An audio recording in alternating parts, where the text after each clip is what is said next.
is to end the cycle of violence. And that's what we do at Taya Lounge as well. We want to stop the cycle of violence. And so Taya Lounge is a program that was developed 2 years ago, and we're at Estella's place.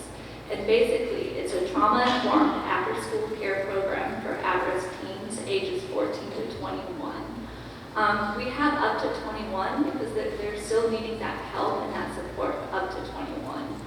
And what we do, we're open Tuesday through Friday from 3 to 8, and we provide a safe place for them to come be themselves and to just have conversations and to talk to them and to let them be themselves. And we cook and we do various different things like that. So that's a little bit what we do. I have a curriculum that was developed, and so every night we have a theme, and we do super engaging activities because all of the teams that I work with are in that stress response. They're in the fight response. We want to model the healthy behavior so they can change it, and it takes time.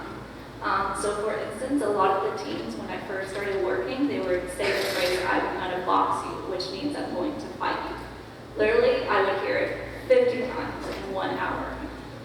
Now 2 years are gone, we don't say box anymore. We say, I'm going to do this, I'm going to do that, but it's modeling that healthy behavior and changing it. And I don't tell them no when we're doing things, because they hear no all the time. They hear it at school, I tell them what to do, and how to do it. So they don't even have the skills to make their own decisions. So that's where I come in with some of my play therapy techniques, and I'm creative and model the healthy behavior. So some of the things that I'll do, if they're going to say I'm going to box you or talk disrespectful, I'll give them a sticker. And the sticker redirects the healthy behavior. And it will be something fun, so that way it'll help them remember. So for instance, one time a teen said that, and I put a sticker on him. I said, "Okay, dance like a ballerina." And that's sort of some of the things that we do at Taya Lounge. I'll just move on from there.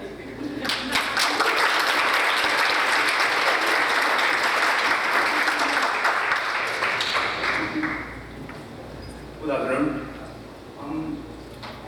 When I was listening to Dr. Delaney talking about all these challenges, youth and everything, I was remembering when he addressed me in my prep course for becoming a big brother in the Big Brother and Sister program. Sometimes when we arrive to reality, to the front line, theory falls apart. Sometimes we realize that many of the things that we learned before. Sorry. Very good.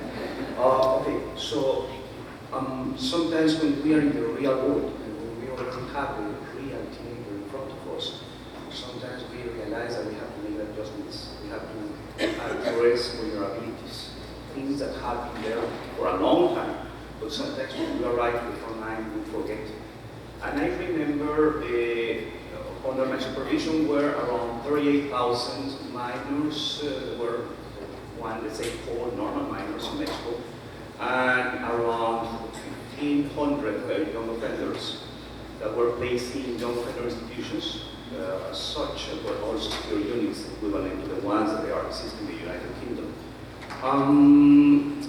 They were entirely different populations, but what I noticed a lot is that sometimes after having this type of meetings, this type of gatherings, people went to work with them, or apparently wanted to work with them, but they didn't want to work with them. They wanted to lecture about them. They wanted to talk about them.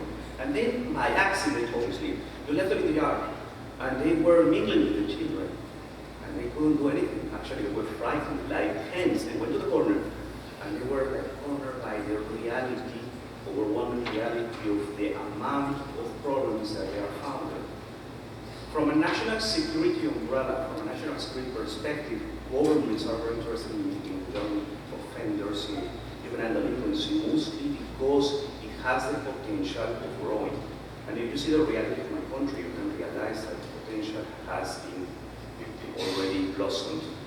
But here, on the other hand, on the Cayman Islands, we have seen by statistics that things are becoming better, or apparently they are becoming better. I would say that it's true. I would say that the reality of things that for different approaches or different parts we're coming working together to address vulnerabilities.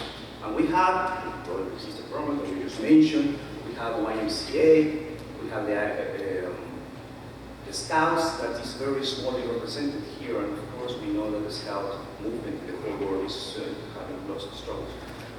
And we have in particular the new kid on the block, which is the Alex Panton Foundation, which has two critical characteristics that are correlated with success in the approaches. And those critical characteristics that, point number one, there is a first-hand involvement. There is a first-hand motivation. The early departure from this world of Alex Panton created all this network of people that belong to different environments and backgrounds. And that's the second one, that's the most important one. The second critical factor for success of this type of approaches, in which we are going to try to address vulnerabilities of different types in populations, young populations, is the absence of a paradigm.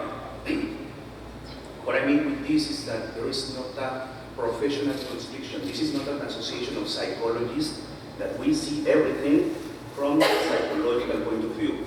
This is not an association headed by lawyers that everything will be from the legal point of view or from the law enforcement point of view or many others. We have disparate opinions, and all them together tend or should tend to pretend or construct a common background that we have our youth here. And I'm just going to finish saying that we have to be very careful of. There are some points that we have to keep away. Point number one, we have to be extremely careful in not turning what is a golden trend going down in the sense of the young problems as juvenile delinquency by reacting to anomalies. Sometimes a reaction to anomalies is going to create the idea that problems are really dire. And that diarism, that hysteria sometimes create something even worse than the original problem, that is the industry that addresses that hysteria. So it becomes a business that retributes and refeeds and feeds back the problem from which it was originated. And we have to be also very careful with the label. When we address a label, we have the certainty that the label is going to be reconstructed, is going to be given back to us. So when we call a kid that is a troublemaker or a problem, or we address poorly steampunk constructed diagnosis or pedagogical labels like dyslexia or so, sometimes we are creating the problem by our lack of distance in the analysis. And finally, we have also to address something that everybody has been trying to skip, saying today here, it's everywhere. That is the gay youth. We have adolescents that have an orientation toward their same gender, and they are totally ignored. They are totally vulnerable, and they are in the risk of becoming chronically depressed, chronically challenged. And no matter what is the argument against them, their welfare should supersede anything before. Thank you for your attention.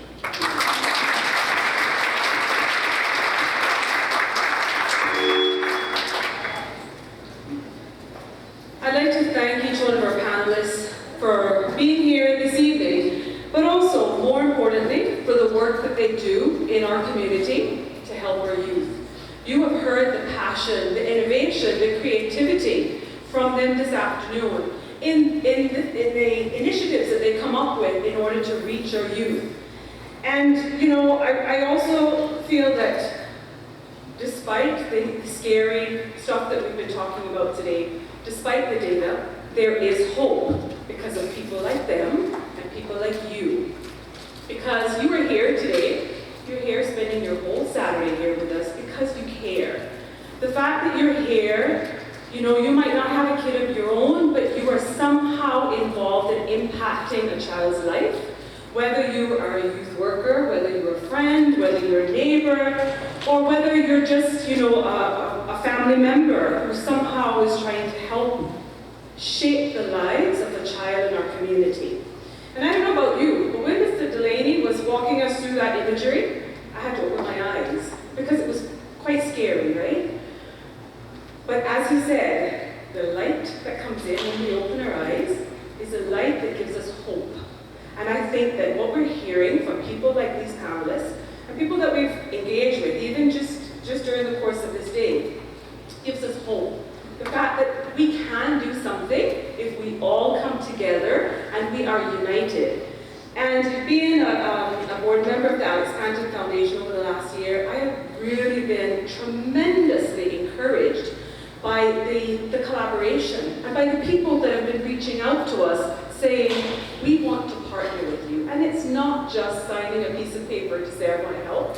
They have really stepped up, and we have partnered with a number of agencies that have been doing great things in the community. But you know what?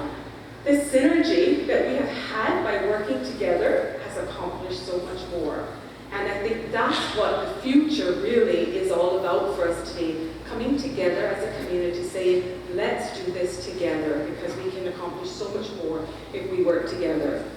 So, again, this afternoon is to answer some of your questions, hear about some of your concerns, hear about some of your suggestions. We have people from the foundation who are going to be taking notes, and we're going to take this away afterwards, and we're going to talk about this in our board meetings and in other support group meetings. We're going to be talking about how can we take away some of the information that we have gleaned from this symposium in order to help shape what the foundation does for the future. We have two lovely ladies in the back that have mics. So if you have a question, a comment, or you want to make a suggestion, please raise your hand, and one of the mic runners are going to come and bring you a mic. And if you won't mind just standing, introducing yourself, and then asking your question or sharing your information. The first one here is just on my right, the lady right on my right. Yep, thank you. Then we have one here and a gentleman here. Okay. Hi, my name is Lockhart. I'm a family support counselor for the Children and Youth Services Foundation, working with my friend Lizzette, with the group home families and parents. My question to Dr. Lockhart, could you tell me first what the anticipated date of completion is for your mental health facility? And secondly, and I hope this is a yes, will there be a children's unit? All right, thank you so much, Ms. Carla, for that question. First thing, it's not my mental health facility. It's the mental health facility for the Cayman Islands. It's something that we need. When I first started working here, actually it's more than 18 years, probably closer to 20 years ago. The first place that I saw patients was in the lockup, the police lockup, the old central lockup in town, which is in the police station. That doesn't exist right now. We had 0 beds for our population of around 30,000 or so at that time. There was no talk or discussion about mental health issues. It was totally stigmatized. One of the major issues that I feel, and I'm going to answer your question directly in a minute, is that we are moving from a rural, small town community into a larger, how should I say, multi-ethnic jurisdiction. That's exactly what's happening. We remember when you live in a small town, if you have a broken arm, you hide it in your shirt. You don't discuss what's going on. You keep things quiet. You keep things to yourself. That's how you have to survive. We have had, as the minister said earlier when we started this symposium, a 70% growth in population in 18 years. Google how many other places in the world, no matter how small they are, have had that rapid of growth within 20 years. That's why we're seeing a lot of the dramatic statistics, and that's why Dr. Ochoa was saying that while they're dramatic and we have to take note and act so that we have a non-dysfunctional society in another 20 years from now. We don't want to overreact. We don't want to create industries that we now feel we need to be locking away our young people or over-medicating or using heavy-handed treatment approaches. So to answer your question directly, we do need a long-term care facility. As we're gathered here today, the largest number of people with mental illnesses that are diagnosed are now in Northwood and Fairbanks, right this minute. That's the number one place on this island. The second place are people on the streets. We have a homeless population here, and a large percentage of them have mental health illnesses, substance abuse problems, social and financial problems that come directly from trauma, violence, and neglect. It's here, it's real. When we drive out of here, we drive into town, you'll see some people on the road. Where we are with the facility is that this government, the previous government have worked very hard to get the facility. We do accept blame, all of us that have lived in this beautiful island for the last 20 or so years, that we have not acted sooner. We should have had a long-term facility 15 or 20 years ago. But the initiative was taken. We are moving forward. But unfortunately, what has happened recently is that you're also seeing in the press the tremendous growth and advancement that we're all benefiting from. We have beautiful Kimana Bay. We drive in here along 7 Mile Beach. We see all the buildings going on, beautiful condos being risen. That means that the construction companies are very busy. They have a lot of work here in town.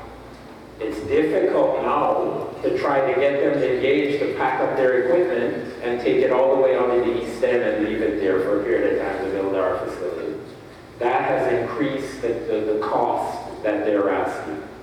So the government has been working very hard, and I know that because I put pressure on them, and I don't mince my words in terms of the need, to look at alternative methods of breaking up the package to put out bidders to smaller construction companies so that we can get this moving. And I assure you that it's going to be done this year and to the earlier part of the year.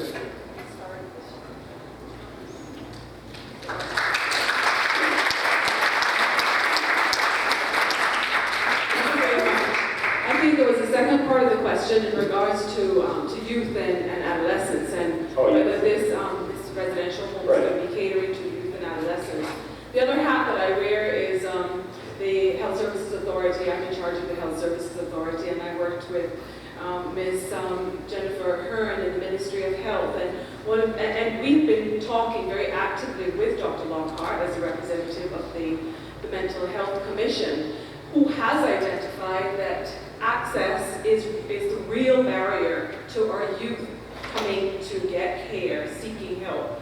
And that is one of our initiatives that we're working with the Alex Panton Foundation on. The Alex Panton Foundation has been very active in putting together a proposal for a youth emergency hub where youth can walk in and talk to someone and get assessed to determine what is the level of risk and how urgent do they need to see someone. And that we hope to happen in 2020. So, we're seeking funding actively. So if you know of any corporation, any agency who want to partner with us in order to fund this initiative, please do let the Alex Panton Foundation know, and we will talk more about that later. But that is definitely on the scorecard as well for the youth. Now there was a second question right in the middle here. The mic is coming.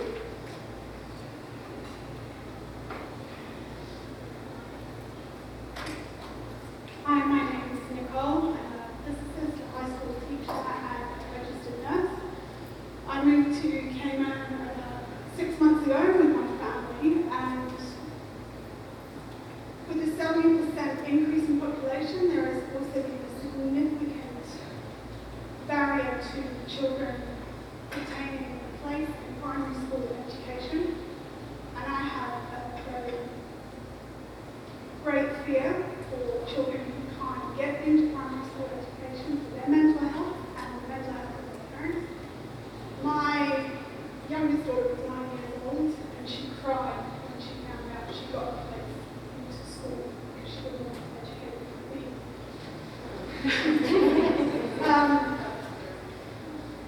One night she was standing on the balcony, and she came to me and said to me, "Mum, I need a joint." And I think this very serious state that came out is that there are not enough positions for primary school children to go to school. And I want to know who is monitoring the children who are being educated at home by parents who are not teachers. I would say that there is a happy ending, that my child is incredibly.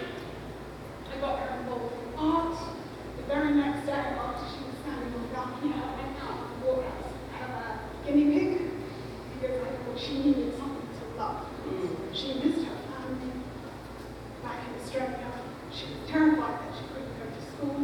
I actually had to put her into a grade above, and she had been out of school for 8 months because we had been traveling, and she is now excelling at school. But I am very, very scared for the children and families who may not have such possibilities. Please go to the parents. Thank you very much for sharing that experience with us.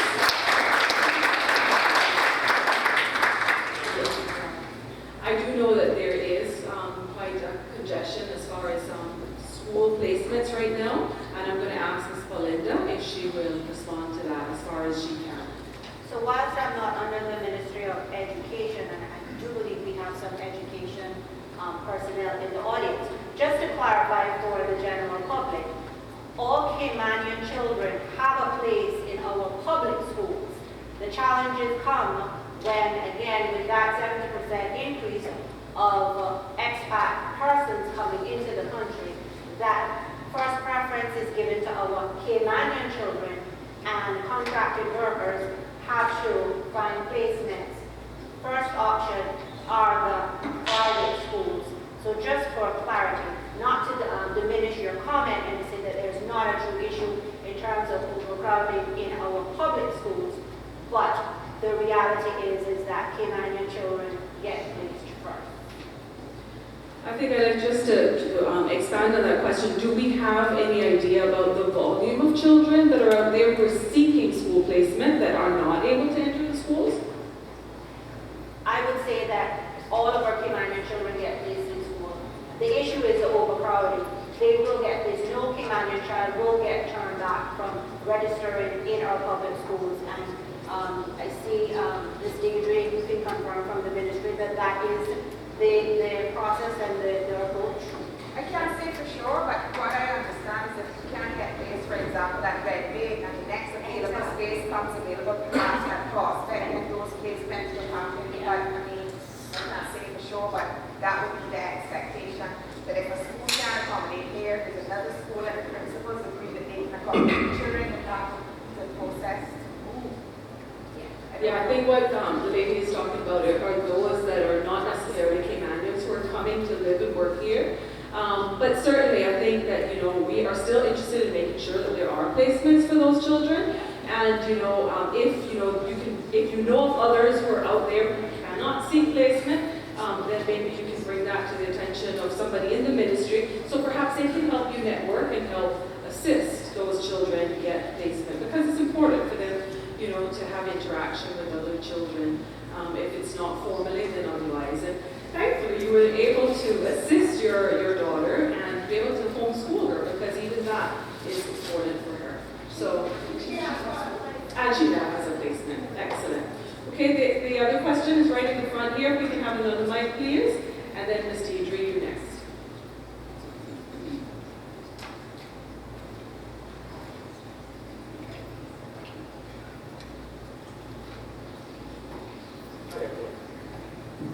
Hello.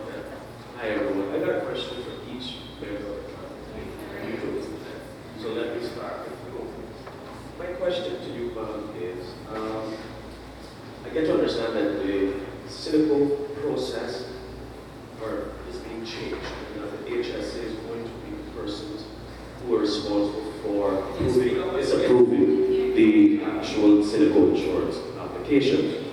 So I want to confirm if that's the case, and if that's the case, how does the process work? Because I'm much afraid that as much as we are here talking about mental health, if you can't get much access without money or insurance, and the most vulnerable people in this society are uninsured. So your entity alone will have the onus of giving them that approval, particularly our vulnerable people. Just recently I sent you a list of clients, and you called each one of them. I've asked you to assist them with their application. We have people who can't read, write properly, or analyze, or comprehend. We have persons who are just argo, so to speak, and need a little assistance, a little TLC. Now, Ms. Tina McLean that works with you or under you, turn them away.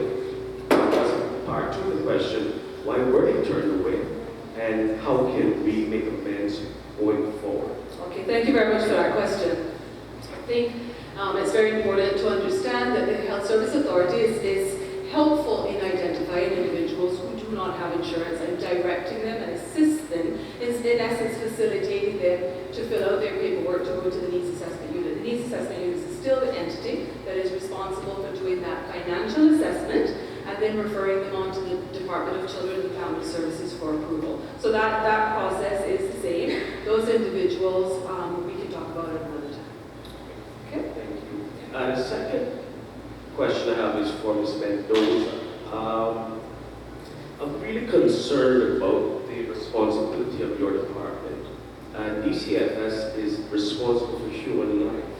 NAU is responsible for paying out for human rights or benefits, so to speak. And there's many customers who come to your department for assistance, and they're being turned away. These are mothers with children, and your mandate is to take care of these children. These persons are vulnerable, they're mostly destitute, and they're shamed by your department regularly. So my question is, what are we going to do about this shaming factor from the entities the government has in place to protect us? That's part one of the question. Just about, if I could just interrupt you, I think we need to talk about that afterwards. I think. Why is that, ma'am? I think the issue in regards to placement is an individual thing, and I think you and me and Ms. Pulinda. Okay, we can do that. I've invited you ladies to come and talk to me. We'll talk about that afterwards. Thank you very much for your question. All right. Okay? There's one last question for Dr. Lockhart. Okay. Dr. Lockhart, I tried to reach out to you in the last year, but I've only been home a few years now. I've worked in England. I studied health and social care, and I was working over there as a senior support worker, specializing in homeless services, and my customers were mainly persons with mental health issues and addiction issues for personal reasons. And I reached out to you to somehow assist with the planning of these laws, the commission that you are chair of, that sort of thing. But I was never called back. So I just want to pose to you that though I may not be worthy, I do think I share a voice to speak for the most vulnerable people in this society. There's a representation from all walks of life and in this country, but they're not being tapped into. It's usually just the most elite people who govern these boards. So why is it there's no regular folks who can be involved? And I am an educated man, and I can assist you. So I'm proposing to you to have a conversation about maybe doing some ad hoc work and finding out, how we can partner and really affect change in this country from a different perspective, not a political one or personal gain. My intention is to love my people back to life. So Ms. Pulinda said, transforming lives. I literally want to help transform lives and not just say so. Thank you very much, Mr. Bond. Thank you very much. Ms. Lizzette, if you don't mind, I would like to respond to Mr. Bond so that the public also understands, because I do believe that there tends to be some misunderstanding and misconception. Whilst the Department of Children and Family Services mandate is to look after the vulnerable or to assist the vulnerable in the community. We speak to social issues, not that we are the ones that will find the solutions. As we said, and the purpose of this symposium is to come with a collective voice and collective solutions to address the problems of our community. As social workers in the department, we are charged, and I did list a few of the laws under which we are responsible. Our primary mandate is to safeguard children in the Cayman Islands. When we look at needs assessment and child safeguarding, and looking at the stats in terms of some of the risk factors that propel people into mental health issues, some of that has to do with the economics, not being able to care for their families. The needs assessment unit, who previously was under the organization of DCFS years ago, no longer stands. They are a separate entity who we work very closely with in terms of providing those persons that need financial assistance in our community with that. For us at the Department of Children and Family Services, we are charged with investigating child abuse matters. We cannot turn anybody away when a referral comes in of alleged, suspected, or what people may deem as proven abuse. We will be in contrary to our own law, not only that, our own social work professional ethics. Matters of the court under which we are also mandated under the youth justice law, we have no choice but to perform as officers of the court. When it comes to matters of cynical, the applications that come across the desk at DCFS to help insurance law says the director has to recommend to the Minister of Community Affairs.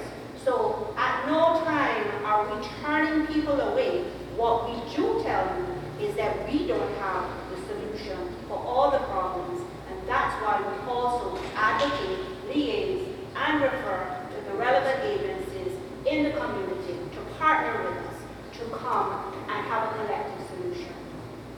We're not perfect, and I can't speak that everybody may be on their best behavior one day. However, one of the things that we are doing as an organization is ensuring that we're elevating our standards and our services and our practices to be able to ensure that we try to meet the needs of those people that come through our doors on a daily basis.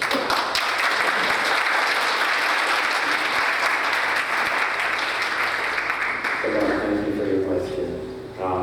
I sincerely apologize if I didn't reach back out to you, but I wasn't aware that you were trying to reach me.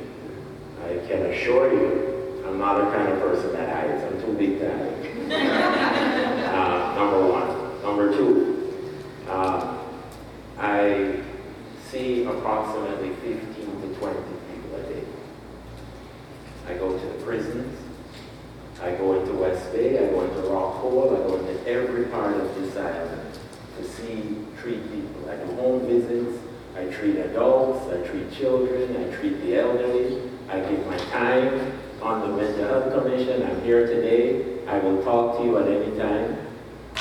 Once I carve out a little time to sleep, but I'm not hiding from anybody. Everyone can come to me. You can reach me at the hospital, usually on a Monday afternoon. I'm at HSA, I do rounds. I want volunteers to come in. You can reach out to the Mental Health Commission. I was not aware that you were trying to reach out to me. I will be glad to sit with you and discuss anything else.